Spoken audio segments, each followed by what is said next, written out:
insan həyatını itirir. Belə problemlərin meydana çıxması ictimai-siyasi vəziyyətin gərginləşməsi məsələsinin elmi cəhətdən də aktuallığını artırır. Bu və digər məsələlər 15 ölkənin nümayəndəsinin iştirakı ilə İslam maarifçiliyi və müasir dövr mövzusunda keçirilən konferansda müzakirə olunub. İslamı istəməyənlər İslam adı altında vəhşi bir imic formalaşdırmaq istəyirlər. Din pərdəsi altında radikallıq və terror hallarının ifşa olunması üçün isə din və elm xadimlərinin birgə fəaliyyətinə zərurət yaranır.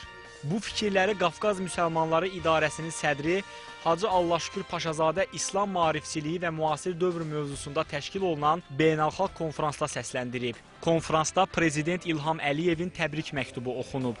Konferansda qeyd olunub ki, məzhəblər arası problemlərin və ya qərbdə İslamofobiyanın əmələ gəlməsi əsasən İslamı düzgün bilməməkdən irəli gəlir. Şeyxülislam bu sahədə Azərbaycan təcrübəsini xatırladıb. Azərbaycan marağında və Azərbaycan həyatında yaşadığımız tolerantlıq, multikulturalizm və dinlər arasında diyaloq və bütün dünya üçün örnek ola bilər və bugün buna böyük bir ehtiyac vardır.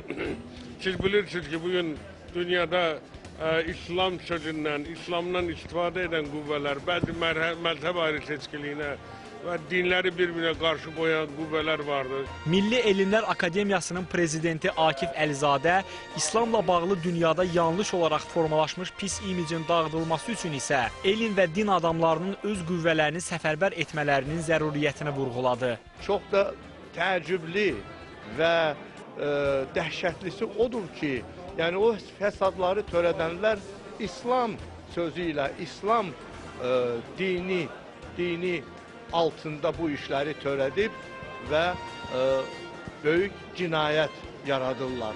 Bax, buna qarşı biz çıxış eləyirik və bir sözlə ona yox sözü deyirik.